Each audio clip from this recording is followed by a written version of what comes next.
જય સ્વામિનારાયણ. આજનું વચનામૃત છે ઘરના છેલ્લાનું 32. મહારાજે પ્રથમના 18માં જે વાત કરી છે બેસિક એમ કે ભગવાનને પામવા માટે સૌથી અગત્યની વાત મહારાજ કે ઇન્દ્રિયો જીતે અંતઃકરણ જીતાય કે અંતઃકરણ જીતે ઇન્દ્રિયો જીતાય. તો એના 8મો પ્રશ્ન છે. મહારાજ કે ભાઈ ઇન્દ્રિયોને પંચ વિષયને વિશે પ્રવર્તાવા ન દઈએ તો અંતઃકરણ માહિલી કોરેથી નિરાશ થઈ જાય કે આ દેહ કરીને આ વાત બનવાની એટલે ઇન્દ્રિયોના આહાર શુદ્ધ કરવાની જે વાત મહારાજે મુખ્યપણે કરી છે અને એના પર ખૂબ ભાર આપ્યો. એ વચનામૃતમાં પણ એમ કીધું કે આ વાત સત્સંગમાં ખૂબ પ્રવર્તા આવજો, એમાં મારો ઘણો રાજીપો. પછી મામાએ પણ વાત કરી કે સભામાં પ્રથમનું 18મું વચનામૃત વંચાયું હશે અને પછી મામાએ અમૃત સરિતામાં આવે છે કે આ વચનામૃતની પારાયણ થવી જોઈએ. મહારાજ કે ભગવાનના ભક્તને ભજન સ્મરણ કરતા કરતા મહારાજ કે વિક્ષેપ થઈ આવે છે. એનું મુખ્ય કારણ પંચ ઇન્દ્રિયોના આહાર છે. અંતઃકરણમાં ગાફલ પણ રહે છે. ભગવાન મળે એટલે કઈ બાકી નથી કરતું, એટલો જ વાંક છે, પણ જાજો વાંક મહારાજ પંચ ઇન્દ્રિયોનો. આ ઇન્દ્રિયોનો આહાર ને એને શુદ્ધ કરવા એની વાત તો દરેક ધર્મમાં આવે જ છે અને એમાં પણ સર્વેથી વિશેષપણે રસના ઇન્દ્રિયને જીતવાની વાત છે. એના ઉપર પણ મહારાજે અપાશ્રીય મોટા મુક્તોએ ખૂબ ભાર મૂક્યો છે. પરોક્ષ શાસ્ત્રમાં પણ આપણે જોઈએ કોઈ પણ ધર્મમાં તો એમાં પણ રસના ઇન્દ્રિયને કેન પ્રકારે ઉપવાસ દ્વારા બીજી ગમે તે રીતે એના પર કાબુ, એના પર કંટ્રોલ કરવો એની વાત ખૂબ આવે છે. અને મહારાજે એના 8મા વચનામૃતમાં પ્રશ્નમાં કહી દીધું કે સર્વે ઇન્દ્રિયોમાં એક ઇન્દ્રિય એવી કઈ છે કે જેને જીતવે કરીને બીજી બધી ઇન્દ્રિયો જીતાય છે. એટલે મહારાજ કે સર્વે ઇન્દ્રિયોમાં મહારાજ કે એક જીહવાને જીતે તથા જે રસના ઇન્દ્રિય એને મહારાજ કે જીતે તો બીજી બધી ઇન્દ્રિયો જીતાય છે. એટલો બધો ભાર મૂકે આપણને એમ થાય કે બીજી બધી ઇન્દ્રિયો જીતાય છે. હા, એટલે મહારાજે કીધું પ્રથમ 38માં કીધું તો ખરું કે ઉપવાસ કરે તારે દેહ દુર્બળ થાય, તારે મન દુર્બળ થાય તો ખરું. એની જોડે જો મહારાજ વિચાર ના હોય આજુ જયારે ઉપવાસનો ખાંગો ખાય ત્યારે બમણો વાળે એ વાત આ જ વચનામૃતમાં આગળ આવે છે છેલ્લાના 32માં. એટલે મહારાજે સૌથી પહેલી ફોકસ કરવાની વાત જીવના આહાર શુદ્ધ, એમાં રસના ઇન્દ્રિયને મહારાજ કાબુમાં રાખવાની ખૂબ વાત કરી. એટલે જ મધના 33મા વચનામૃતમાં જે નિષ્કામ ધર્મની જે વાત છે, હરજી ઠક્કરનો છેલ્લો પ્રશ્ન છે કે નિષ્કામ ધર્મ શેવ ઉપાય કરીને દ્રઢ થાય. પહેલો ઉપાય મહારાજે પોતાના મન ને નિયંત્રણ રાખવાની વાત કરી.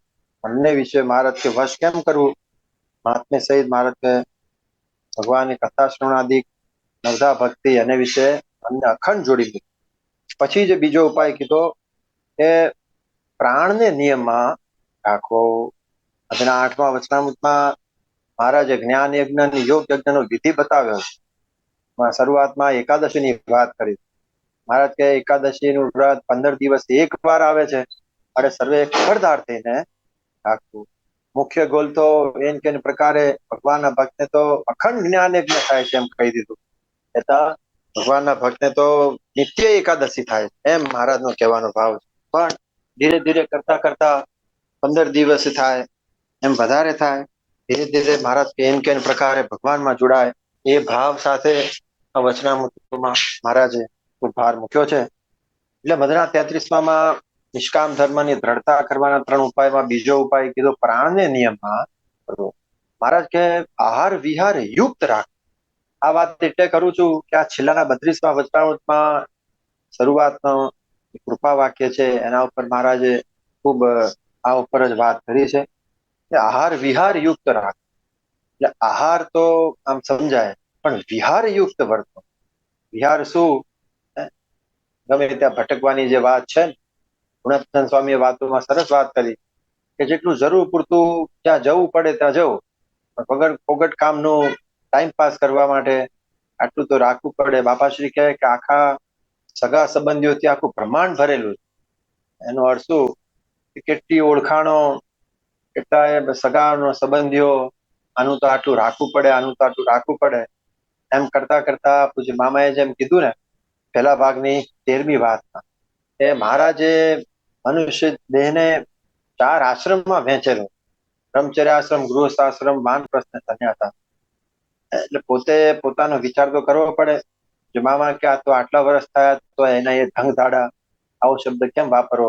એટલે જે મામાએ કીધું કે એની ખૂબ કાળજી રાખવી પડે. અને સાત્વિક બ્રહ્મયજ્ઞો અને રાજસી બ્રહ્મયજ્ઞ, આવી વાત કરી. અને આ સાત્વિક ઉથલધડા પણ જો ભગવાનના સ્વરૂપમાં વૃત્તિ રાખવામાં, ભગવાનના સ્વરૂપમાં જોડાવામાં જો વિઘ્નરૂપ થતા હોય તો એનો વિશે પણ એનો પણ ત્યાગ ધીરે ધીરે કરવો. યુક્ત આહાર વિહાર રાખ. એટલે ત્યાં વદરા 33માં પ્રાણને નિયમમાં કરવાની જે વાત છે, અતિશય મહારાજ કે ખાધાની રૂપતા રાખવી. મહારાજ કેવી રીતે વર્તે તો પ્રાણ નિયમમાં થાય. પછી ખૂબ અગત્યની વાત કરી કે પ્રાણ નિયમમાં ન કર્યો હોય, ખાધાની બહુ મનમાં તૃષ્ણા રહે, પછી અનંત પ્રકારના જે રસ છે તેમાં રસના ઇન્દ્રિય છે તે દોડતી ફરે. અને પછી મહારાજ કહે કે બીજી ઇન્દ્રિયો વશ કરી હોય એ પણ સર્વે મોકળી થઈ જાય. પણ આપણે લોયાના 8મા વતનામની વાત થઈએ, મહારાજ કે એક ઇન્દ્રિય એવી કઈ છે, જીવા ઇન્દ્રિય રસના ઇન્દ્રિય જીતાય તો બધી ઇન્દ્રિયો મહારાજ વશ થાય. બરાબર? પણ બધી ઇન્દ્રિયો વશ કરીને જીવાને મોકળી મળે તો મહારાજ કે બધી ઇન્દ્રિયો બધી જીતતી હોય એ પણ મોકળી કહેતા, એ પણ કંટ્રોલમાં ન રહે પણ છૂટી થઈ જાય. આપાશ્રીએ વાતોમાં કેવી વાત કરી, ઇન્દ્રિયોના અંતઃકરણ કેવા છે? પાડા જેવા છે, 4 અંતઃકરણ. ખવડાવી પીવડાવીને મહારાજ પાડાને ખાટલા ઉપર 4 ખાટલાના પાયે મોઢા 4 પાડાને ખવડાવી પીવડાવીને રાખ્યા હોય ને પછી પોતે વશમાં સુવે તો બાપા કે એને શાંતિથી સુવા દે નહીં. આ બધા દ્રષ્ટાંતોનો ખરેખર વિચાર કેટલું માગી લે છે, કેટલું કરવા જેવો છે. બાપાજી કે પોતાના મનનો વિચાર તો પોતે જ કરવો. એ બીજા ભાગની પહેલી વાત છે. બાપાજી કે રસના તો મહાભૂંડી છે. મહાભૂંડી કેમ? એ તો બીજો જન્મ ધરાવે એવું પાપ. આટલી બધી જબરજસ્ત વાત કરી. મામાએ પણ કીધું છે ભગવાનના સ્વરૂપમાં જોડાવા માટે કે મૌન વ્રત ધારણ કરવું, એમ વાત કરી છે. મૌન વ્રત અઠવાડિયે ગમે ત્યારે, મહિને ગમે ત્યારે સમય હોય ત્યારે જરૂર કરવું. અને મૌન વ્રત એટલે કેવળ સ્થૂળ દ્રષ્ટિએ બોલ ના કરવું એ જ નહીં, પણ મનને ભગવાનના સ્વરૂપમાં જોડી દેવું ને સંપૂર્ણ સંકલ્પ વિકલ્પે રહિત થાય અને ભગવાનના સ્વરૂપમાં જોડી જાય. એ મનના મૌનની પરાકાષ્ઠા. એટલે એના માટે પૂજ્ય મામાએ કીધું શક્ય હોય તેટલું ઓછું જમીએ, આવો શબ્દ વાપ. કેમ? આજે પ્રાણને નિયમમાં રાખ. અને મધના 33માં ત્રીજો ઉપાય શ્રીજી મહારાજના પંચ વર્તમાન રૂપી નિયમમાં રહીને દેહને નિયમમાં રાખ. એટલે આના માટે જ એક ઇન્દ્રિય જીતે બધી ઇન્દ્રિયો જીતાતી હોય એવું છે રસના ઇન્દ્રિય ઉપર કંટ્રોલ. એના માટે ભગવાને મહારાજે બધા ધર્મોમાં આના પર ખૂબ ફોકસ કર્યું છે. એટલે મહારાજે આ વચનામૃતમાં શરૂઆતમાં એના પર ખૂબ ભાર આપ્યો છે. સ્વામિનારાયણ સંવત 1885ના મહાસુદી પંચમીને દિવસ સ્વામી શ્રી સહજાનંદજી મહારાજ શ્રી ગઢડા મધ્યે દાદા કાચના દરબારમાં આથમણે બાર ઓરડાની ઓસરીએ ઢોલિયા ઉપર બિરાજમાન હતા અને સર્વે વસંતી વસ્ત્ર ધારણ કર્યા હતા. મહાસુદી પંચમી, વસંત પંચમી ને પોતાના મુખારવિંદની આગળ પરમહંસ તથા દેશ દેશના હરિભક્તની સભા ભરાઈને બેઠી હતી ને ગવૈયા પરમહંસ વસંતના કીર્તન ગાતા હતા. પછી શ્રીજી મહારાજે મુક્તાનંદ સ્વામી આદિક સાધુને કહ્યું, જે વિષયા વિનિવર્તનતે એ શ્લોકનો અર્થ કરો. ત્યારે તેમણે રામાનુજ ભાષ્ય સહિત અર્થ કર્યો. ત્યાર પછી શ્રીજી મહારાજ બોલ્યા, જેનો તો અમે એમ નિશ્ચય કર્યો છે, જે યુવાન અવસ્થા જેને હોય તેને આહાર ક્ષીણ કરવો અને યુક્ત આહાર વિહારપણે રહેવો. આજે મુક્તાનંદ સ્વામીને મહારાજે પ્રશ્ન પૂછ્યો, મુક્તાનંદ સ્વામી આદિક અને મુક્તાનંદ સ્વામીએ રામાનુજ ભાષ્ય સહિત અર્થ. સદગુરુ મુનિસ્વામીએ વાતોમાં આ વિષયા વિનિવર્તન છે એનો જે મુક્તાનંદ સ્વામીએ ઉત્તર કર્યો એની વાત કરી. સ્વામી એમ કીધું કે ગમે તેવો યોગી હોય, અસંગી હોય અને એ જો રસનાદિક ઇન્દ્રિયો પર કાબુ ન રાખે, ગમે તેવો એને મોકળી મેલે તો ગમે તેવો હોય તો પણ મહારાજ એને હોય છે. એટલે જ આ વચનામૃતમાં આગળ મહારાજ ગોવર્ધનભાઈની જે વાત આવે છે સંપ્રદાયમાં ખૂબ પ્રસિદ્ધ છે. અખંડ ઉપશમ અવસ્થામાં રહેતા, જ્યારે જ્યારે ભીખ લગાવવાની વાત આવે, પંચ વિષયની માયાનું બળ જણાવવાની વાત આવે, ત્યારે શ્રીજી મહારાજે પોતાના સિદ્ધ મુક્તો અથવા આવા ઉપશમ અવસ્થા કરીને અખંડ ભગવાનમાં જોડાઈ રહેલા મુક્તો કે જેને વિષય લેશ માત્ર બાદ ન કરી શકે, એવાના નામ લઈને, એવાનું શાખ લઈને દ્રષ્ટાંત પૂરું પાડ્યું. કારણ કે એવાની મોટાની શાખ લઈને જયારે દ્રષ્ટાંત પૂરું પાડવામાં આવે ત્યારે એમ થાય કે આપણા મોટાને આમ થતું હોય તો આપણા શું ક્લાસ, આપણે તો માયામાં તણાઈ જ જઈએ, એટલે આપણે તો વધારે દાખલો કરવો પડે, વધારે ધ્યાન રાખવું પડે. એટલે મહારાજે એમ કીધું કે અમે તો એમ નિશ્ચય કર્યો છે, જે યુવાન અવસ્થા જેને હોય તેને આહાર ક્ષીણ કરવો, યુક્ત આહાર વિહારપણે લેવો. ને આહાર ક્ષીણ થાય ત્યારે દેહનું બળ ક્ષીણ થાય, ત્યારે જ ઇન્દ્રિયો જીતાય, તે વિના ઇન્દ્રિયો જીતાય નહીં. પ્રથમના 38માં વચનામૃતમાં મહારાજે મનને જીતવાની વાત કરી.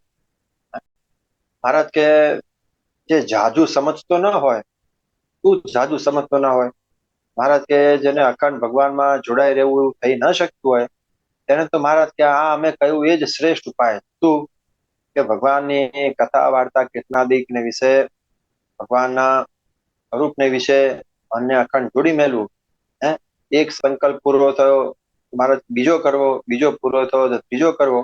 એમ ભગવાન એમના અનાદિ મહામુક્તો એમણે તો કેટલી લીલા કરી હોય, અને પછી સત્સંગ થયા તો મહારાજ કે 10-15 વર્ષ થયા હોય, તો મહારાજ કે કેટલી બધી લીલા ચરિત્રો બધા હોય, એક પછી એક મહારાજ એમ સંભાળ્યા કરે, ભગવાનના સ્વરૂપમાં ધીરે ધીરે મહારાજ જોડાવાય. પછી મહારાજે એમ કીધું 38માં મહારાજ કે ત્યારે તમે એમ કહેશો કે ઉપવાસ ઠામુકા કરવા માંડીએ, તો મહારાજ એમ કીધું ત્યારે અમે એમ કહેતા નથી. મહારાજે આમ તો તપ ઉપર ખૂબ ફોકસ કર્યું, કારણ એનું 10મું આખું વચનામૃત મહારાજે ખૂબ તપની વાત કરી. અને એ તપ મન દ્વારા ભગવાનમાં અખંડ બુદ્ધિ રાખવી તો સર્વોત્તમ તપ, પણ સ્થૂળ દેહ કરીને જે પ્રાણની નિયમમાં કરવાની વાત છે એને પણ સમાવેશ એમાં થઈ જાય છે. બંને તપનો સમાવેશ થાય છે. પણ જે બેસિક મહારાજે વાત કરી, પણ છતાંય પ્રથમના 38માં એમ કીધું કે અમે ઉપવાસ ઠામુકા કરવા માંડો એમ કહેતા નથી. એ તો મહારાજ કે જેના જેવા નિયમ હોય એમાં સાધારણપણે લેવું. પણ મહારાજ કે અમે કયું કરવાનું તો અમે કહ્યું તે શું, તો કે જનક રાજા હતા ને રાજ કરતા હતા, પણ મન તો મોટા યોગેશ્વર જેવું. મને કરીને જે સાચો ત્યાગ જો સાચો ન હોય, તો મહારાજ કે દેહ કરીને ત્યાગ કર્યો તો, પણ ભરતજીએ ઋષભદેવ પોતાના બાપ હતા ભગવાન, છતાં પણ મહારાજ કે દેહ કરીને ત્યાગ કેવળ કામ આવ્યો નહીં. એટલે જ કાર્યના 3જા વચનામૃતમાં મહારાજ કે દેહ દમન અને વિચાર, મહારાજ કે જેને દેહ દમન છે અને વિચાર નથી એ પણ યોગ્ય નહીં, અને જેને એકલો વિચાર છે, વિચારની અંદર મહારાજે 2 વસ્તુને લઈ લીધું, તો કે સાંખ્ય વિચાર અને યોગ વિચાર. કેવળ વિચાર સાંખ્ય જ્ઞાને કરીને બધું ખોટું છે. બાપાશ્રીએ તો પરાકાષ્ઠની વાત કરી દીધી. શ્રીજી મહારાજની મૂર્તિ સિવાય એ જે અક્ષરધામમાં પણ પ્રીતિ નહીં, તે વૈરાગ્ય સ્વરૂપ, એટલે સાંખ્ય જ્ઞાનની વાત કરી દીધી. પણ એથી પણ વિશેષ મહારાજ કે જ્ઞાન દ્રઢ કર્યા પછી યોગ કરતા ભગવાનની મૂર્તિમાં જોડાવું. એ યોગ ને સાંખ્ય જ્ઞાન રૂપી જે વિચાર એ એકલો હોય, પણ જો સ્થૂળ દેહ કરીને ઇન્દ્રિયોના હાર શુદ્ધ ના હોય, તો મહારાજ કે કોઈ કાળે સિદ્ધતા થાય. મહારાજ કે કૂવો જળે કરીને પૂર્ણ ભરાણો હોય ને, તો પછી મહારાજ કે એમાં બહારનું પાણી છે ને એ અંદર આવવા ન દે, પણ જો ઉલેચાઈને ઠાલો થાય તો બહારનું પાણી મહારાજ કે અંદર આપે. એટલે આ અધના બીજામાં જે વાત કરી છે એની વાત મહારાજ કે આ ખૂબ અગત્યની વાત કે પેલા દેહમાં મહારાજ કે કઈ ભાગ્યું કર્યું હોય, તો એને મહારાજ કે બહાર અને મહારાજ કે ઔષધ કરે ને ત્યારે મટે. સુધા પીપાસા લાગી હોય મહારાજ, એની વાતે કરીને મટે ને, તો મહારાજ કે ખાવું પડે ને પીવું પડે તો મહારાજ પછી મહારાજ કે જે અનંત જન્મના કર્મે કરીને વાસના કરીને જે વિષય મહારાજ અંદર ભરાણા છે એને આત્મવિચારે કરીને દૂર કરવા. આત્મવિચાર મહારાજ કેમ કરવો, હું બ્રહ્મરૂપ એવો શ્રીજી મહારાજનો ભક્ત છું, એમાં ભગવાનની મૂર્તિનું ચિંતન કરવું, એ રૂપે જે વિચાર, સાંખ્ય જ્ઞાન, યોગ જ્ઞાન, બે વિચારની મહારાજે વાત. એટલે મહારાજે કીધું કે દેહ દમન ને વિચાર, હરિયાણા ત્રીજામાં જે વાત કરીએ, મહારાજ કે જેને એકલું દેહ દમન છે ને વિચાર નહીં તે પણ યોગ્ય નહીં, એકલો વિચાર હોય ને દેહ દમન નહીં તે પણ યોગ્ય નહીં. પણ શરૂઆતમાં શું મહારાજ કે, શરૂઆતમાં જેમ લોહાના આંટવામાં કીધું એમ, મહારાજ કે ઇન્દ્રિયો, બાહ્ય ઇન્દ્રિયો જીતે, અંતઃકરણ જીતાય છે. બાહ્ય ઇન્દ્રિયો જીતે, અંતઃકરણ. એટલા માટે જ આ મહારાજે કીધું કે દેહનું બળ ક્ષીણ ત્યારે જ થાય જ્યારે આહાર ક્ષીણ થાય. અને એમાં પણ જબરદસ્ત પૂર્ણ પુરુષોત્તમ ભગવાનની તો વાત અનોખી હોય જ. એમાં શું કહેવું, એટલે પ્રથમના 38માં કીધું કે ઉપવાસ ઠામુકા કરવા માંડો, એ અમે કહેતા નથી. કેમ? કારણ કે જ્યાં સુધી ઉપવાસ કરે ત્યાં સુધી દેહ દુર્બળ થાય અને મન દુર્બળ થાય ખરું. તો વળી પાછું જયારે મહારાજ કે જયારે આહાર લેવા માંડે, કારણ કે અંદરથી વાસના ટળી ના હોય, એટલે મહારાજ કે પછી એનો બમણો, જયારે ખાંગો ખાય ત્યારે બમણો વાળે. પછી રાહ જોઈને બેઠા હોય કે ઉપવાસ પતે, 5 દિવસ તો 8 દિવસ ગમે તેટલા ઉપવાસ કર્યા હોય, પછી રાહ જોઈને બેઠે કે આટલું આટલું મેનુ તૈયાર રાખજો, ઉપવાસના અંતે ભાઈ આપણે આ રીતે જમવું પડશે.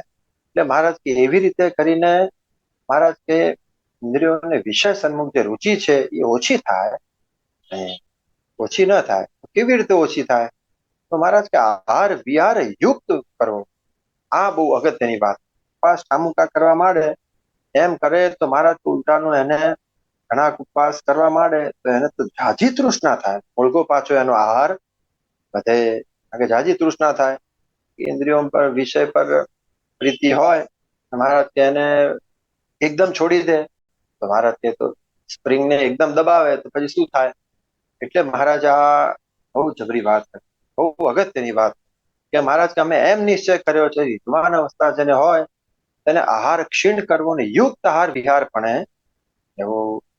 આહાર ક્ષીણ થાય ત્યારે દેહનું બળ ક્ષીણ થાય ત્યારે જ ઇન્દ્રિયો જીતાય, તે વિના ઇન્દ્રિયો જીતાય નહીં. બહુ અગત્યની વાત મહારાજે કરી. મહારાજે છેલ્લાના 8મા વચનામૃતમાં ખૂબ સરસ પ્રશ્ન કે ભગવાનના ભક્તને એવો શું ઉપાય છે જેને કરીને સદા સુખી રહેવાય? કોને સુખી ના થવું હોય? પણ મહારાજ કે આ 47માં કીધું કે આપણ જીવે, મહારાજ એવું કીધું, આપણ જીવે અનંત જન્મ થયા. મહારાજ કે દેવલોકના અને પૃથ્વીલોકના ચક્રવર્તી સુખના બધાએ રાજ ને બધું સુખ ભોગવ્યું છે, તો પણ અત્યાર સુધી કોઈ એની તૃપ્તિ થઈ નથી. વાત હકીકત છે. મહારાજ કે આજે કેટલીક વાર 14માં કીધું, કેટલીક વાર દેવતા થઈને ઇન્દ્રલોકના સુખ ભોગવ્યા અને કેટલી વાર ચક્રવર્તી રાજા થઈને પૃથ્વીલોકના સુખ ભોગવ્યા. આ જીવે કેટલીક વાર ન્યુમરસ ટાઈમ, 1-2 વારની વાત નથી, પાછા કોઈ પર્ટિક્યુલર જીવની વાત નથી. બધા જીવો અનંત જન્મથી, મહારાજ કેટલા જન્મથી થાય. એટલે 47માં કીધું હવે ભગવાનના ભક્ત થઈ ગયા અને આપણે 1, 2 કે 5 વર્ષ સુધી વિષય ભોગવીને એમ થશે કે ચલો થોડું ભોગવી લો અને તૃપ્ત થઈશું. મહારાજ કેવી રીતે તૃપ્ત થવા છે? પછી જે દ્રષ્ટાંત આપ્યું છે મહારાજ કે પાતાળ સુધી પૃથ્વી ફાટી, કેવા કેવા દ્રષ્ટાંત. એને મહારાજ કે કયા ઘડાના પાણીથી ભરાય? પાણીના ઘડા કેટલા નાક નાક કરે, કેવી રીતે ભરાય? પાણીના ઘડા મહારાજ કે કોઈ પાણીથી ભરાય. એવી રીતે ઇન્દ્રિયોને વિષય થકી તૃપ્તિ થઈ નથી અને થવાની નહીં. બહુ અગત્યની વાત, થઈ નથી અને થવાની. એટલે જ મહારાજ કે ઠામુકો કરવા માંડે તો ના મેળ પડે, પણ યુક્ત આહાર વિહાર. આમ જોવા જઈએ તો ખરેખર વિચાર કરીએ, કોઈ રોજ 5-5 રોટલી ખાતો હોય, પણ એક એવો નિયમ લેવો કે રોજ હવે 4 જ ખાવું, એ અઘરામાં અઘરું કામ. એક ઉપવાસ કરી લેવો આમ સરળ લાગે, ખબર જ હોય મનને ક્યાંક આજ્ઞા જ કરી હોય કે ભાઈ આજે કશું મળશે નહીં, પોતે સ્ટ્રોંગ હોય. પણ રોજે રોજ આહારને ધીરે ધીરે ઘટાડવો એ એટલું અઘરું કામ. એટલે મહારાજે કીધું કે યુક્ત આહાર વિહાર પણ રોજની પ્રક્રિયાની વાત કરી દીધી, રોજની વાત કરી. મધના 8મા વચનામૃતમાં શરૂઆતમાં એકાદશીની વાત કરી ને પછી 15 દિવસ એક વાર આવે છે, જરૂર કરજો એની વાત કરી. પછી મહારાજે સિદ્ધાંતની વાત કરી દીધી કે ભગવાનના ભક્તને એવો અખંડ જ્ઞાન યજ્ઞ થાય, પછી અખંડની વાત કરી દીધી. એમ અહીંયા મહારાજ કે યુક્ત આહાર વિહાર પણ મહારાજ કે એક તો યુક્ત આહાર વિહાર પણ રહે અને એવો થકો પોતાના મનને ભગવાનની 9 પ્રકારની ભક્તિને વિશે રુચિ સહિત રાખે અને ભક્તિમાં પ્રીતિ રાખે, એ 2 પ્રકારે એ વર્તે તો એનો સત્સંગ પાર પડે. જો પહેલા દેહ દમનની વાત આવી, પછી વિચારની વાત આવી, એ જ વાત અહીંયા કરી. દેહ દમન કહેતા એને કરીને ઇન્દ્રિયોના આહાર શુદ્ધ કર્યા, ને પછી ભગવાનની ભક્તિમાં રુચિ સહિત મહારાજ કે પ્રીતિ રાખે. ત્યારે થાય જયારે મહાત્મ્ય સહિત ભક્તિ થાય ત્યારે જે વાત બને ત્યારે જ ભગવાનમાં જોડાવાય. એટલે ભગવાનમાં હિત પણ ત્યારે થાય. એટલે આહાર વિહાર યુક્ત અને ભગવાનમાં પ્રીત, દેહ દમન અને વિચાર, એ 2 ની વાત મહારાજ અહીંયા પણ ખૂબ સુંદર રીતે વર્ણવી હતી. એ 2 પ્રકારે વર્તે તો એનો સત્સંગ પાર પડે, ને એમ ન હોય તો એ જ્યારે ત્યારે જરૂર ઇન્દ્રિયોને વશ થઈને વિમુખ થાય. બહુ જબરી વાત કરી. જે બાપાશ્રીએ વાતોમાં બહુ જગ્યાએ રસના ઇન્દ્રિય ખંડનની વાત કરી. બાપા કે આ ભગુડી ભેંસનું દૂધ સારું એવા ભાવ રહેતા હોય, મારે તો આ રીતે જ ખાવું પડે, મારે તો આ પ્રકારનું જ ભોજન જોઈએ, એવા ભાવ જ્યાં સુધી રહે ત્યાં સુધી મહારાજ કે બાપા કે ક્યારે મેળ પડે. પૂજ્ય મામાએ જેમ કીધું કે સાધુને પણ છાજે લજા પમાડી, એવું બાપાશ્રીનું વર્તન હતું. બાપાશ્રીએ તો કેટલી બધી જગ્યાએ કીધું છે. બાપા કે અમને કોઈ દિવસ ગળ્યું ચીકણું જમતા જોયા છે? સ્વામીએ કીધું કે કોઈ દિવસ જમતા જોયા નથી. ગમે કોઈ પ્રેમે કરીને લાવે તો એક ગ્રાસ જેટલું લઈએ ને પાછું બીજાને આપી દઈએ. પોતે આવા મોટા મોટા 6 યજ્ઞો કર્યા. અને વાતોમાં આપણે જોઈએ, જીવન ચરિત્રમાં જોઈએ, ત્યારે જયારે પોતાને ઠાકોર જમાડવાની વાત આવે ત્યારે પોતે ઘરે જઈને જમ્યા. અને પાછું શું કોઈ એમ કે બાપાજી આટલી વારમાં પાછા આવી ગયા? પાછા એમ કે લીધી ને પીધી. લીધી ને પીધી એટલે આ તો બધું બધું મિક્સ કરીને લિક્વિડ ફોર્મમાં લીધી. બાળકો મોટો હાથમાં લીધો, ચાવવાનો પ્રશ્ન જ ના આવે, બધું પાણી મિક્સ કરીને પીવાની વાત હોય, ફટ દઈને ઉતારીને લીધી ને પીધી. આપણને એવી જબરી વાત કરે. આપણને શીખવવા માટે મહારાજ ને મોટા ભક્તોને એટલો દાખલો કર્યો છે. એટલે રસના ઉપર મહારાજે મોટા મુક્તોએ એને ટાળવા માટેનો ખૂબ ભાર આપ્યો છે. એ કરે તો જ મહારાજ કે એનો સત્સંગ પાર પડે. એનો સત્સંગ પાર તો જ પડે. રસના તો બાપા કે મહાભૂડી છે. પહેલા ભાગની 248 ની વાત છે. બાપા કે રસના તો મહાભૂડી છે, એમાં કાંઈ માલ નથી. તેને તો આની કોરથી ખોસે ને ઓલી કોરથી કાઢે. આપણને એમ થાય કેવા કેવા શબ્દો છે, ઉપરથી ખોસે નીચેથી કાઢે, શું વળે. અને પછી બાપા એમ કે છે કે પછી પૂછ્યા કરે છે, મારા ઘાટ સંકલ્પ કેમ ટળતા નથી? શી રીતે ટળે? મઠના રોટલા અને મઠની દાળ જમે તો કાંઈ ઘાટ ન રહે. બાપા કે અમારા યજ્ઞમાં ઈશ્વર બાવે મગ મંગાવ્યા હતા, તો કે મઠ સર્વેને નડે છે, હેરો થઈ જાય. બાપા કે એ ના જમાય, પણ યુક્ત આહાર વિહાર થઈ શકે ને આપણાથી? એ તો આપણે પોતાના મનનો પોતે જ વિચાર કરવો. કેટલી રસના. અને આમ જોવા જઈએ તો અત્યારે બ્રહ્માંડમાં રેસ્ટોરન્ટ, જાત જાતની વાનગીઓ, હવે તો 56 ભોગ જ થાય છે. 56 ના 112 ને એના ગુણ્યા કેટલા કરવા એ ખબર નથી. એટલી વાનગીઓ દિવસે દિવસે વધતી જાય છે. એટલે આ બધું ખૂબ વિચાર કરવા જેવો. ખાલી સાધુને કીધું છે એવું નથી, દોસ્ત ને સાધુ તો બધાને થવાનું છે. એટલે મહારાજે અહીંયા ખૂબ અગત્યની વાત કરી દીધી કે આવી રીતે વર્તે તો એનો સત્સંગ પાર પડે. તો મહારાજ કે એનો આ સત્સંગ પાર પડે. અને એમ ન હોય તો એ જ્યારે તારે જરૂરી ઇન્દ્રિયોને વશ થઈને વિમુખ થાય. એટલે આપણે હમણાં છેલ્લાના 8મા વચનામૃતની વાત હતી. ભગવાનના ભક્તને એવો શું ઉપાય છે સદા સુખી રહેવાય? એ તો બધાને થવું. એટલે મહારાજે વાત કરી કે એક તો જડ વૈરાગ્ય હોય, બીજો અતિશય અધર્મ. એ 2 સાધન કરીને સર્વે ઇન્દ્રિયોને જીતીને જેને પોતાને વશ કર્યા હોય. પછી મહારાજ એમાં જ આગળ કીધું કે જેને ઇન્દ્રિયો ન જીત્યા હોય તેને કોઈ ઠેકાણે સુખ થાય. ભગવાનની ભક્તિ કરતો હોય ને ઇન્દ્રિયો વિષયમાં જયારે તણાઈ જાય ને, મહારાજે વચના પહેલામાં કીધું કે ભગવાનના ભક્તને ઇન્દ્રિયો વિષય સન્મુખ તણાઈ જાય ત્યારે પોતાના ઈષ્ટદેવ સંત એ પોતાના ગુરુ એ પોતે ઉપદેશ કરે તો એનું વચન એ મનાય, એટલું બળવાનપણું એનું કીધું. ભગવાનને ભગવાન જાણ્યા છે, મા મુક્તો ગુરુ એને આપણે જેવા તેવા જાણ્યા છે, પણ વાચ્યાર્થ જાણ્યા છે. કેમ? કારણ કે મહારાજ ઇન્દ્રિયોનો દોર્યો દોરાય છે ત્યાં સુધી મહારાજ એને સ્વભાવને કરતા જાણ્યા. સ્વભાવ મુકાય નહીં, જે વાત કરી બાપાએ ત્યાં સુધી એને સ્વભાવને કરતા. એટલે આ ખૂબ અગત્યની વાત કરી હતી. મહારાજ કે બે પ્રકારે રાખે તો મહારાજ તેનો સત્સંગ પાર પડે. એમ ન હોય તો જયારે તારી ઇન્દ્રિયોને વશ થઈને ધીમો થઈ જાય. એ ગોવર્ધન જેવો સમાધિનિષ્ઠ હોય તો પણ એનો એને ભય છે તો બીજાની શ્રી વાર્તા બાપા શ્રી રહસ્યાર્થમાં ખૂબ સરસ કરી. પ્રશ્ન 1 છે, આપણે વાંચીએ કે પહેલા પ્રશ્નમાં સમાધિનિષ્ઠ ઇન્દ્રિયોનો ભય કયો, અને અમદાવાદના ત્રીજાના પહેલા પ્રશ્નમાં ઉપશમ દશાને પામે તેને પંચ વિશે બાદ ન કરે એમ કહ્યું. કેમ સમજવું? સમાધિનિષ્ઠને ઇન્દ્રિયોનો ભય કયો, ગોવર્ધન જેવો સમાધિનિષ્ઠ. બાપા શ્રી એમ કીધું કે આમાં પોતાના સાધ્રિક ભક્તોને શિક્ષાને અર્થે માયાનું બળ બતાવ્યું છે, પણ ગોવર્ધનભાઈના જેવી ઉપશમ દશા આવે તેને વિષય બાદ કરે જ નહીં.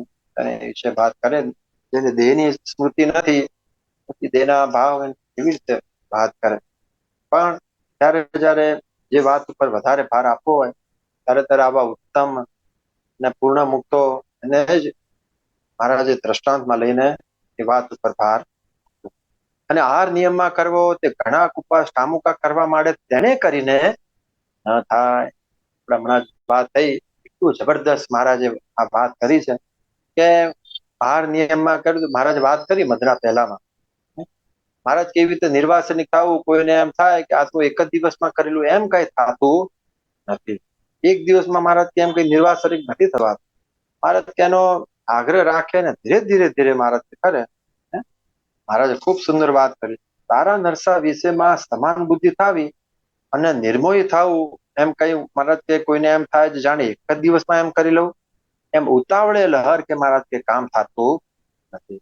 હળવે હળવે આદર રાખે અને થાય છે. એ બે દ્રષ્ટાંતો મધના પહેલામાં અને મધના 33માં નિષ્કામ દ્રઢ કરવાની જે વાત છે એમાં આ જ દ્રષ્ટાંત એક આપ્યું છે.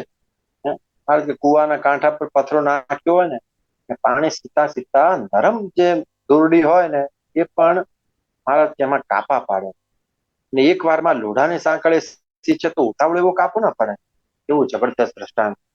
આજે મહારાજ કે આવી રીતે આંકડા ના થઈ જવું, ધીરે ધીરે મહારાજ.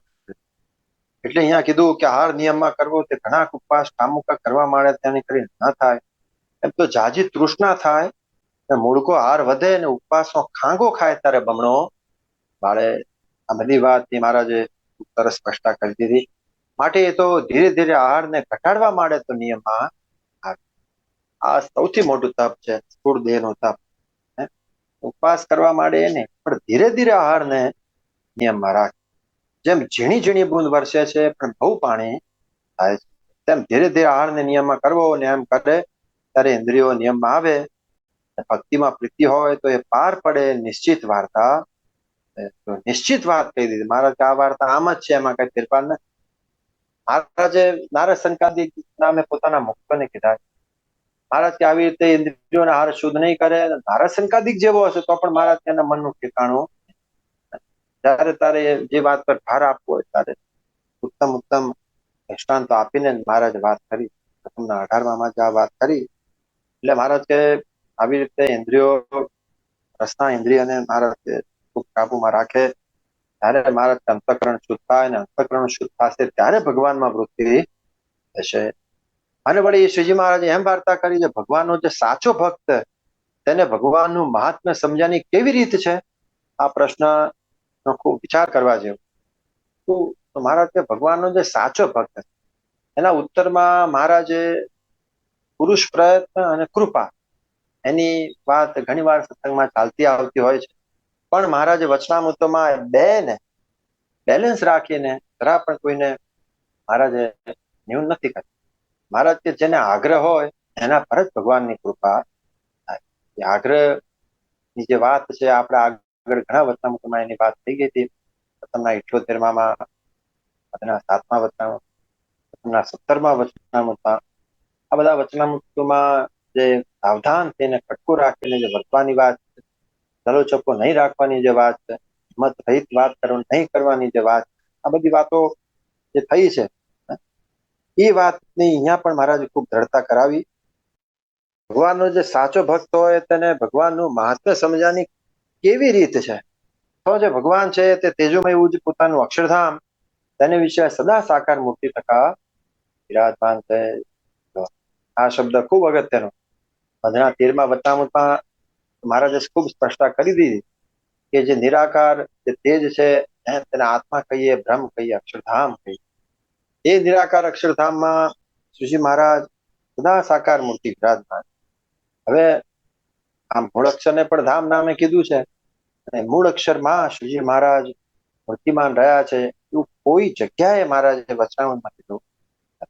મહારાજે કેવી વાત કરી, તેજો એવું જે પોતાનું અક્ષરધામ તેને વિશે સદા સાકાર મૂર્તિ થતા વિરાજમાન. સર્વના કારણ છે, સર્વના નિયંતા છે, સર્વના અંતર્યામી છે, અનેક કોટી બ્રહ્માંડના રાજાધિરાજ છે, અલૌકિક દિવ્ય સુખમય મૂર્તિ છે અને માયાના ગુણ થકી રહી છે. એવી રીતે આ પ્રત્યક્ષ ભગવાનને જાણીને ભગવાન વિના જે બીજા સર્વે માયિક પદાર્થ માત્ર તેને અતિશય તુચ્છ ને નાશવંત જે એવી વૈરાગ્યની મહારાજે વાત કરી.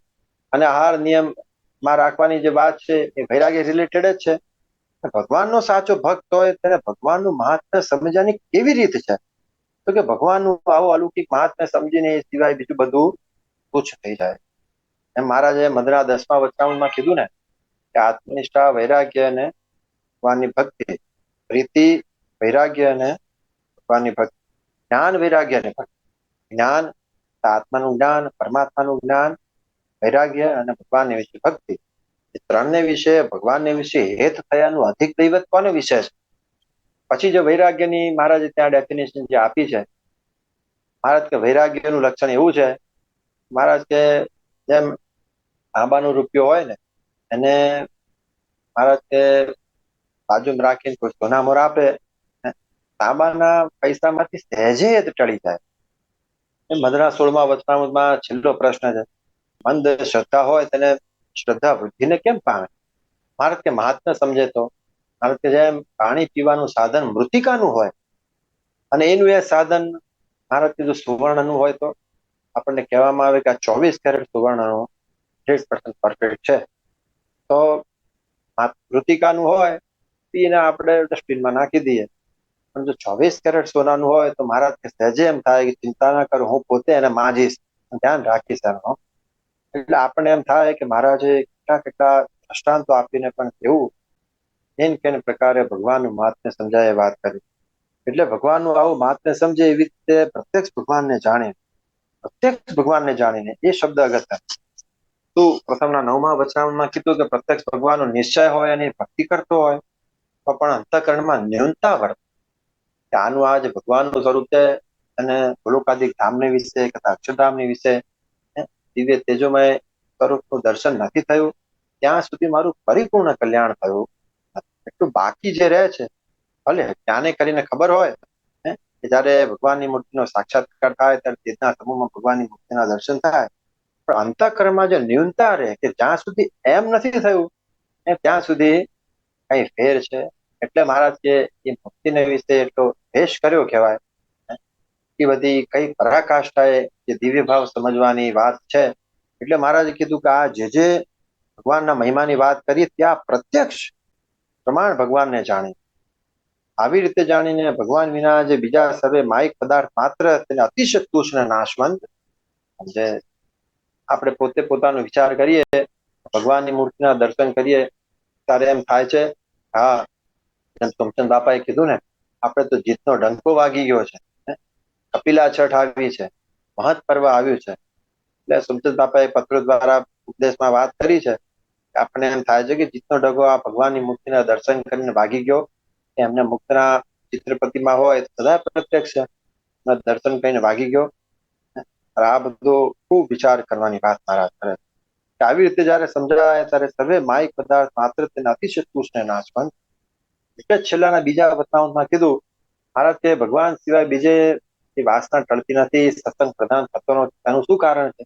મહારાજ કે જેવી જીવને પરોક્ષ દેવને વિશે પ્રતીતિ જેવી જીવને પરોક્ષ દેવને વિશે પ્રતીતિ છે એવી પ્રત્યક્ષ ગુરુરૂપ હરિને વિશે થતી નથી. એ જ મહારાજ કે ભગવાન સિવાય બીજે એ થયાનું નહીં ટળવાનું કારણ. શું પ્રત્યક્ષ ગુરુરૂપ હરિને વિશે અને શું પરોક્ષ દેવ? તો કે પરોક્ષ દેવ કે આંખની સામે દેખાતા નથી એવા તેજના સમૂહને વિશે મહારાજ સદાય દિવ્ય સાકાર સ્વરૂપ પોતાના મુક્ત સહિત અક્ષરધામની સદાય રહ્યું છે નિત્ય દિવ્ય સિદ્ધ સ્વરૂપ એને વિશે પ્રતીતિ છે. શું? કે મહારાજ સદાય અક્ષરધામમાં વિરાજમાન છે અને આપણે પામવાનું છે મહારાજ શું એવી પ્રત્યક્ષ પરોક્ષ વિશે પ્રતીતિ છે. પરોક્ષ અવતારો વિશે નહીં પણ પરોક્ષ તથા વરતાલના 18મા વચનામૃતમાં મહારાજે કીધું કે શ્રી કૃષ્ણ ભગવાનના પ્રત્યક્ષ પરોક્ષ સ્વરૂપ જાણવા. બાપાશ્રી અર્થ કર્યો છે એમને વચનામૃતના આધારે શ્રી કૃષ્ણ ભગવાનનું પરોક્ષ સ્વરૂપ કયું વચનામૃતમાં મહારાજે કીધું વડતાલના 18માં. તો કે માયાના તમ થકી પર જે બોલો તેને મધ્ય આ મહારાજ અક્ષરધામ તેને વિશે શ્રી કૃષ્ણ ભગવાન સદાય વિરાજમાન છે. તો એ પરોક્ષની વાત કરીશું, બીજા અવતારની વાત નહીં. જે દેખાતું નથી દિવ્ય સ્વરૂપ પાત્રતાના અભાવે એ સ્વરૂપની વાત. એને વિશે દિવ્ય ભાવની દ્રઢતા છે એવી આ પ્રત્યક્ષ ગુરુ ફરી કહેતા તમારી આંખોની સામે અત્યારે પ્રત્યક્ષ વિરાજતા મહારાજની મૂર્તિમાન અમે અથવા ચિત્ર પ્રતિમા એની વિશે લેશ માત્ર ફેર નથી. એને વિશે હેત નથી થતું એટલું જ્ઞાનની દ્રઢતા નથી થતી. એ જ અમારા વિના બીજે હેત થયાનું કારણ. એટલે મહારાજ કે આવો મહિમા સમજે તો મહારાજ સહેજે એને ભગવાન સિવાય બીજું તુચ્છ થાય અને એક ભગવાનને વિશે પ્રીતિ કરે અને નવ પ્રકારની ભક્તિ ન કરે અને વળી એમ સમજે કે આવા અતિશય મોટા જે ભગવાન તેની મર્યાદાને વિશે કાળ માયા બ્રહ્મા શિવ સૂર્ય ચંદ્રમા ઇત્યાદિ સર્વે સમર્થ છે તે પણ નિરંતર વર્તે છે. એવું જાણીને ભગવાને બાંધી જે ધર્મ મર્યાદા તેને વિશે ભગવાનની પ્રસન્નતાને અર્થે પોતે નિરંતર વર્તે પણ તે ધર્મ મર્યાદાનો ક્યારે લોપ ના કરે. આ ભગવાનની પ્રસન્નતાને અર્થે ભગવાને કઈ છૂટ આપી જેવી વાત નથી. મધના 66માં વચનામૃતમાં નિત્યાનંદ સ્વામીને મહારાજે પ્રશ્ન પૂછ્યો કે ભગવાન પામ્યાનું એક જ સાધન છે કે ઘણા સાધને પમાય છે? મહારાજ કે તમે કહેશો કે ધર્મ જ્ઞાન વૈરાગ્ય ભક્તિ 4 સાધને કરીને પમાય છે. 4 સાધને કરીને પ્રાપ્તિ કી તારે ભગવાનના આશ્રય કરીને કલ્યાણ થાય એક સાધનના એવા અનન્ય ભાવનો નિર્ધાર રહ્યો નહીં. એટલે મહારાજે કીધું કલ્યાણ તો ભગવાનના આશ્રય કરીને જ છે પણ ભગવાન અતિ સમર્થ છે. એની આજ્ઞાને બ્રહ્માદિક દેવ કાળ માયાદિક બ્રહ્માંડના કારણ તે સર્વે ભગવાનના ભય થકી સાવધાન થઈને આજ્ઞામાં રહે છે. અને ભગવાનનો ભક્ત હોય મહારાજ કે આજ્ઞા દ્રઢ કરીને રાખવી એ જ ભગવાનના ભક્તનું લક્ષણ. એટલે પછી મહારાજે વાત કરી કે કલ્યાણ એક ભગવાન વતે જ છે અને સાધન છે તે તો ભગવાનની પ્રસન્નતાને અર્થે છે. અહીંયા જેમ વાત કરી કે ભગવાનને રાજી કરવા માટે ભગવાનની ધર્મ મર્યાદા એની વિશે ભગવાનની પ્રસન્નતાને અર્થે નિરંતર વર્તે પણ તે ધર્મ મર્યાદાનો ક્યારે લોપ પૂજ્ય મામાએ બહુ સરસ વાત કરી દીધી છે અમૃત સરિતામાં કે છેલ્લા જન્મના આશીર્વાદ ઝીલ્યા એમાં ભગવાનની આજ્ઞા અને ભગવાનની ઉપાસના એ બેનો સમાવેશ થઈ જાય છે એમ કહેવું ના પડે. આવો શબ્દ વાપ કહેવું ના પડે એટલે બધું સીધું થયું. સીધું થયું એનો અર્થ એવો કર્યો કે પંચવર્તમાન આપોઆપ પડે કુળદર્શન સૂક્ષ્મના બધા વર્તમાન પડવા માંડે ત્યારે જ વાસ્તવમાં ઝીલાવા માંડી છે એમ કહેવાય. એટલે આ મહિમાની વાત કરી ઉપાસના અને આજ્ઞાની મહારાજે વાત કરી કોઈ કાળે ધર્મ મર્યાદાનો લોપ ન કરે. પણ જે પેલી હિંમત રહિત વાત કરવાની વાત છે લલો ચપ્પો રાખવાની વાત જેમ સારંગપુરના 14મા વચનામૃતમાં મહારાજે કીધું સ્વયં પ્રકાશાનંદ સ્વામી કે મહાભારતના ઉદ્યોગ પર્વમાં સરસ સુજાન ઋષિ અને ધૃતરાષ્ટ્ર વચ્ચેનો જે સંવાદ છે કે પ્રમાદ અને મોહ એ બે ન જીતે. મહારાજ કે આપણે સર્વે ત્યાગી છીએ ભગવાનના ભક્ત છીએ. પ્રમાદ ને મોહ ભગવાનનો મહિમા જાણીને જે પ્રમાદ ને મોહ ટાળવાનો ખટકો નહીં રાખતો હોય એને મહારાજ કે કેટલી ખોટ છે. સ્વયં પ્રકાશાનંદ સ્વામી કે ભગવાનનો મહિમા જાણીને પ્રમાદને મોહ ન ટળે તેની બહુ ઝાઝી ચિંતા રાખે. મહારાજ કે પતિવ્રતા સ્ત્રી હોય કે પોતાના પતિને બીકે ને પતિવ્રતાના ધર્મને બીકે જેને તેને હાથ તાળી દેતી ફરે મહારાજ કે ચાલે. મહારાજ કે જે પ્રમાદ ને મોહ ટાળ્યાનો ખટકો રાખે છે એને તમે મુળગી ખોટ બતાવો છો. મહારાજ કે એવી તમારી શું અવળી સમજણ છે? મહારાજે કેવી વાત કરી દીધી. એટલે અહીંયા એ જ વાત કરે કે જે કુબુદ્ધિ વાળો હોય તે કેમ સમજે? તો એવા જે મોટા ભગવાન તે તો પતિત પાવન છે અધમ ઉદાહરણ છે તે માટે કઈક ધર્મ વિરુદ્ધ અવળું વર્તાઈ જશે તો તેની શી ચિંતા ભગવાન તો સમર્થ છે. મામાએ વાત કરી કે સાચો આશ્રિત કેને કહેવાય, કે ભગવાનની આજ્ઞા ઉપાસનાની એકવાર ભલે વાચાળ દ્રઢતા કરી, પછી એની રક્ષાર્થ દ્રઢતા કરવા માટે એટલા શ્વાસ સુધી મહારાજ મોટા મુદ્દો કે મંડ્યો રહે. એની પરફેક્શન કરવામાં એનો એ ગોલ હોય. અને મહારાજ કે આવી રીતે બુદ્ધિ વાળો હોય આમ સમજે. ભગવાન તો પતિત પાવન છે, અધમ ઉદાહરણ છે, આપણે કઈ કરવું બાકી નથી. મહારાજ કે એમ નહીં, કઈક ધર્મ વિરુદ્ધ અવળું વર્તાઈ જશે તો શું ચિંતા છે, ભગવાન સમર્થ છે. એવી રીતે મહાત્માની ઓથ લઈને મૂળગો પાપ કરવા થકી ડરે નહીં. એવો જે હોય તો દુષ્ટ છે, પાપી છે, એવી સમજણ વાળો હોય ને તે ઉપરથી ભક્ત જેવો જણાતો હોય તો પણ તેને ભક્ત ન જાણવો અને તેનો સંગ ક્યારેય ન કરવો. ભક્તો પ્રથમ કઈ તેવી રીતની સમજણ વાળાને જ જાણવો, તેનો જ સંગ કરવો હોય તે વચનામૃતમ છેલ્લાનો મહારાજે સંગ કરવાની ના પાડી. પ્રથમનું 17મું વચનામૃત, આખું વચનામૃત મહારાજે આ જ મુદ્દાની ખૂબ જડતા કરાવી. મુક્તાનંદ સ્વામી, બ્રહ્માનંદ સ્વામી મોટા મોટા પરમહંસ તેડાવ્યા, ગોપાનંદ સ્વામી આદિ. અને એમને મહારાજે એમ કીધું કે આ તો સત્સંગમાં આપણે થોડોક પુસ્તકનો ભાગ રહ્યો જાય છે, એ મહારાજ કે આજ કાઢવો છે. મહારાજ કે આ પ્રકરણ એવું ચલાવવું છે કે સર્વે સત્સંગીમાં પ્રવર્તે. તે મહારાજ કે આ સત્સંગમાં કુસંગ તે શું? મહારાજ કે આ વાતના કરનારા હિંમત રહિત વાત કરે છે સત્સંગમાં. કેવી રીતે હિંમત રહિત વાત કરે છે? મહારાજ કે આ દેહ કરીને શું પંચ વર્તમાનથી યથાર્થ પાડી શકાય છે? આ બધું મહારાજે આહાર વિહાર યુક્તપણે વર્તવું, આમ કરવું તેમ કરવું, બધી વાત કરી છે. વિધિ નિષેધની વાત કરી છે. તો તમે 42માં એ જ વાત કરી. મહારાજ કે વિધિ નિષેધને ખોટા કહે છે. સ્ત્રીની શુશ્રૂષા કરે, છોકરાની શુશ્રૂષા કરે. મહારાજ કે જગતમાં જેટલો વ્યવહાર છે એટલો વ્યવહાર સર્વે સાવધાન થઈને કરે. અને મહારાજ કેમ કે વિધિ નિષેધ તો મિથ્યા છે. એવા જ જગતના મહારાજ કે કથનારા છે તો મહાપાપી દુષ્ટ છે, નરકમાં નિવાસ થાય. મહારાજ આ વાત કરે. વિધિ નિષેધ કોના માટે ખોટા થાય છે, કદાચ કોના માટે ગૌણ થઈ જાય છે. મહારાજ કે મહાસમુદ્રને 1 વર્ષ સુધી નાવ ચાલી જાય, પછી તેને આગલો કાંઠલો પાછલો કાંઠલો દેખાય, એવું થાય તો વાંધો નથી. પણ મહારાજ કે જ્યાં સુધી એવું ના થાય, રામ સ્વરૂપ નિર્વિકલ્પ સમાધિ કરીને જોડાયેલું ના થાય, છતાં ભગવાનને વિશે ગોવર્ધન ભગત જેવી સ્થિતિની મહારાજ વાત કરી. એને ભય છે એવું મહારાજ બતાવી દીધું ડરાવવા માટે. તો એવું ના થાય ત્યાં સુધી મહારાજ વિધિ નિષેધને ખોટા કરે એમ. એટલે પ્રથમના 17માં આગળ વાત કરી એવી રીતે મહારાજ કે હિંમત રહિત વાત. પછી પાછું આગળ વાત કરી કે ભગવાનનું સ્વરૂપ જે આપ ધારવું અહીંયામાં, તે આપણું ધાર્યું ધરાતું નથી. એ તો ભગવાન કૃપા કરે તો ધરાય. એવી રીતે મહારાજ ધર્મ, જ્ઞાન, વૈરાગ્ય, ભક્તિ અધિક જે ભગવાનની પ્રસન્નતાના સાધન, એમાંથી બીજે પોતે તો પાળે નહીં, બીજાને મહારાજ આવી રીતે વાત કરીને બીજાને મોળા પાડે. મહારાજ કે નપુસક જેવો, મહારાજ કીધું ને વડતાલ 12માં, મહારાજ કે રાજા નપુસક હોય ને, એના પોતાના રાજ્યમાંથી એને કોઈ સ્ત્રી થકી પુત્ર થાય અને પોતાના રાજ્યમાં, પોતાના મુલકમાંથી પોતાને જેવું નપુસક તેડાવીને લાવે તો એના થકી એ થાય. મહારાજ એવી રીતે ભગવાનનું આવી રીતે મહાત્મ્ય સહિત નથી જાણતા. મુખ થકી વાત સાંભળનારાનું કોઈ કાળે જ્ઞાન થાય ને ગીતા ભાગવત મૂળગું ભૂંડું થાય. આ બધી વાતો કેમ કરી?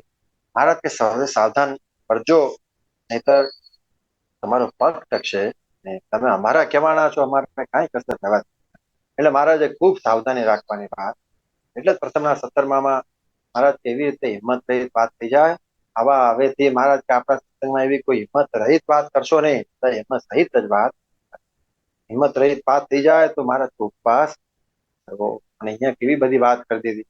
એવી રીતે ભગવાનના મહાત્મ્યનો ઓથ લઈને મૂળગો પાપ કરવા થકી ડરે નહીં, એવો હોય તો દુષ્ટ પાપી એવી સમજણ વાળો ઉપરથી ભક્ત જેવો જણાતો હોય પણ તેને ભક્ત ન જાણતો. આ ખૂબ અગત્યની વાત. મહારાજે પ્રથમના 48માં કીધું ને કે સવારે પૂજા કરીને મહારાજ પાસે માગવું, કુસંગ થકી રક્ષા કરજો. કુસંગ 4 પ્રકારનો: ભક્તિપંથી, કુડાપંથી, વેદાંતી અને નાસ્તિક. રહસ્યાર્થમાં પ્રશ્ન છે કે સત્સંગ બહારના તો ઓળખાય, પણ સત્સંગમાં કુસંગ કેવી રીતે ઓળખાય? એવી જબરી વાત. એટલે મહારાજ આ શક્તિપંથી, કુડાપંથી, વેદાંતી, સત્સંગમાં કુસંગ. બાપાજીએ કીધું કે જીવને માર ના ખવડાવશો ભલા થઈને.